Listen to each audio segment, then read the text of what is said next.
ఆయన గురించి ఎంత ఎక్కువ చెప్పినా చీత్కారాలే.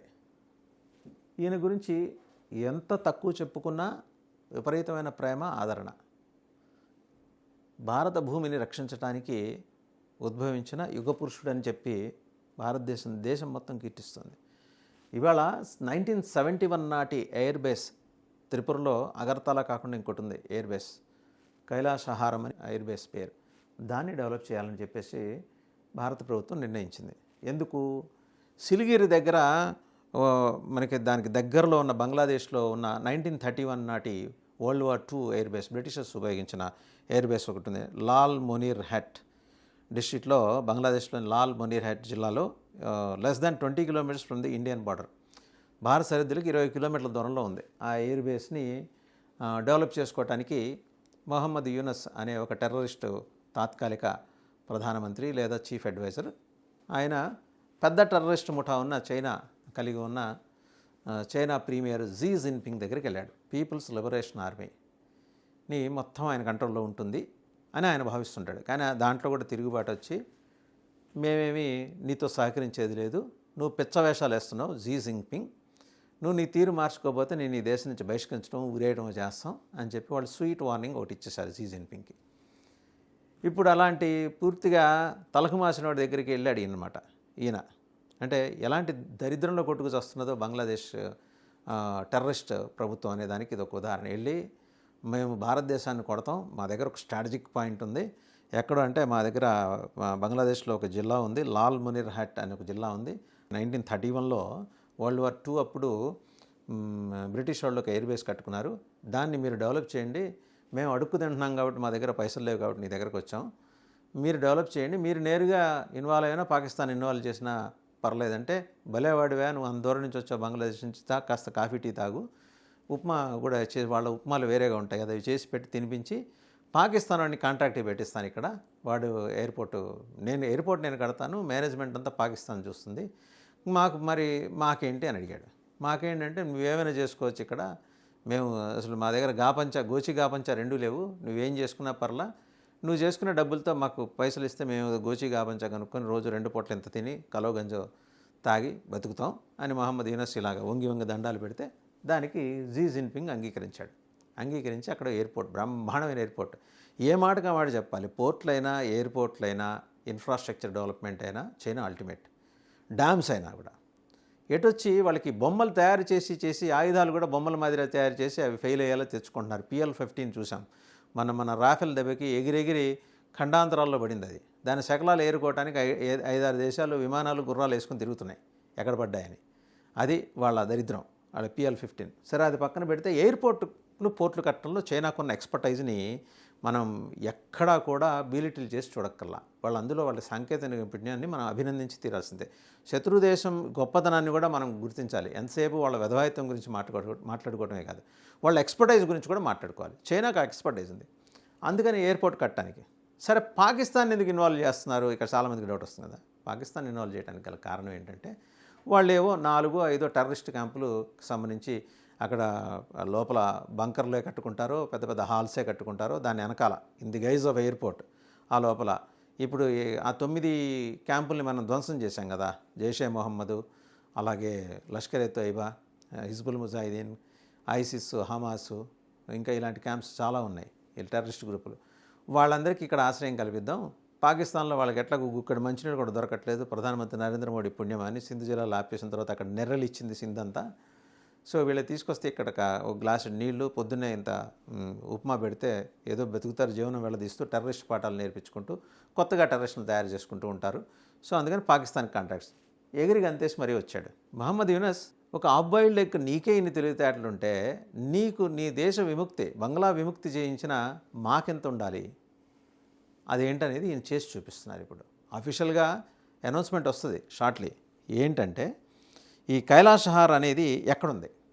కైలాసహార్ త్రిపురలో ఉంది. ఇది airports authority of India officials మన వెళ్ళారు. త్రిపురలో ఉన్న ఉనాకోటి డిస్ట్రిక్ట్లో May 26న వెళ్ళి అక్కడ ఉన్న infrastructure, land availability and visibility conditions, ఒక ఎయిర్పోర్ట్కి కావాల్సింది ఫస్ట్ విజిబిలిటీ కండిషన్, తర్వాత ల్యాండ్ ప్రొక్యూర్మెంట్, ఇన్ఫ్రాస్ట్రక్చర్ ఏమేం కావాలి చెక్ చేసుకున్నారు. The site visit marked the first concrete step in restarting operations at the airfield which has remained non operational for over 3 decades. 1971లో ఇది war air base అనమాట భారతదేశంలో 1971లో. అయితే తర్వాత కొన్నాళ్ళు నడిచింది కానీ ఎయిర్ బేస్గా ఎయిర్ షిప్ మాదిరి 3 decadesగా ఆపరేషన్స్ లేవు. It became non operational. ఇప్పుడు దాన్ని డెవలప్ చేయాలి భారతదేశం ఆలోచన చేస్తుంది. Why is Kailash back in focus అనే ప్రశ్న చాలామందికి ఉద్భవించవచ్చు. The renewed interest in Kailash comes amid growing unease in New Delhi over the potential strategic implications of Chinese-backed upgrade of Lal Monirhat Air Base, Air Base in northern Bangladesh. ఉత్తర బంగ్లాలో ఉన్న Lalmonirhat air బేస్ని develop చేయడానికి China ముందుకు రావడంతో న్యూఢిల్లీ ఆలోచన చేసింది. The site lies in close proximity to the Siliguri corridor, a narrow 22 kilometer stretch of land that connects mainland India to its north eastern states. ఈ కైలాష్ అనేది మరి ఈశాన్య ప్రాంతంలో north 22 kilometer stretch of land అనమాట. ఇది ఈ మెయిన్లాండ్ ఇండియాకి మొత్తం భారతదేశంలోని మిగిలిన రాష్ట్రాలకిను 7 ఈశాన్య రాష్ట్రాలకి అనుసంధానంగా ఉండే ప్రాంతం ఇది. Often referred to as the chicken snake, the corridor is widely recognised as a critical vulnerability in India's territorial integrity. ఇక్కడ అవసరం చాలా క్రిటికల్ ఏరియా అనేది. ఇండియాస్ టెరిటోరియల్ ఇంటిగ్రిటీ, ప్రాదేశిక సమగ్రతకి ఇక్కడ చాలా ప్రాధాన్యం ఉన్న ప్రాంతం ఈ కైలాష్ హార్. సరే, Lal Manohar air field India బార్డర్కి చాలా దగ్గరగా ఉండటం అనేది it was once used during World War II, is reportedly being developed with Chinese support. While few details are publicly available, India is viewing the project as part of a broader pattern of deepening China-Bangladesh defense ties. China-Bangladesh defense ties-ని strengthen చేసుకునే క్రమంలో భాగంగా అక్కడ China airport నిర్మాణానికి వచ్చింది, పాకిస్తాన్కి contract ఇచ్చింది. In contrast, India's revival of Kailash airport carries both historical significance and strategic weight. అది అచ్చంగా వాళ్ళు ఏంటంటే మన దేశం మీద కుట్రలు కుతంత్రాలు పడటానికి చేస్తుంటే, మనం ఇవాళ మాట్లాడుకుంటున్న కైలాస హారం ఈ ఎయిర్పోర్టు, దానికి చారిత్రక నేపథ్యం ఉంది, ఇంపార్టెన్స్ ఉంది. అలాగే వ్యూహాత్మకంగా ఇది చాలా అవసరమైన ప్రాంతం కూడా. During the 1971 Indo-Pak War, the airport served as a launch pad for the Indian Air Force. Indian Air ఫోర్స్కి 1971లో ఇది లాంచ్ ప్యాడ్ లాగా ఉపయోగపడింది Kailash air base. And the fledgling Bangladeshi resistance, it was from this airfield that the first missions of Kilo Flight, the nucleus of what would later become the Bangladesh Air Force. ఇక్కడి నుంచి మొట్టమొదటి Bangladesh Air force అనేది తయారైందే ఇక్కడి నుంచి, ఈ కైలాష్ నుంచి.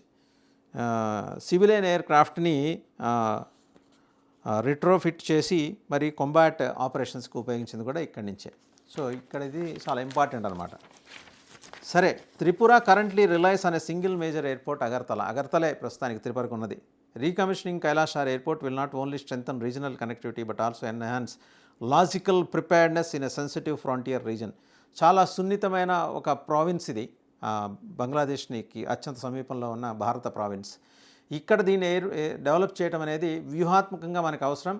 And China మీద మొట్టమొదటి వైమానిక దాడి మనం ఇక్కడి నుంచే చేయబోతున్నాం. అండ్ ఐ రీఇటరేట్, చైనా మొట్టమొదటి వైమానిక దాడి ఇదే ఎయిర్ బేస్ నుంచి, కైలాష్ ఎయిర్ బేస్ నుంచి మనం చేయబోతున్నాం.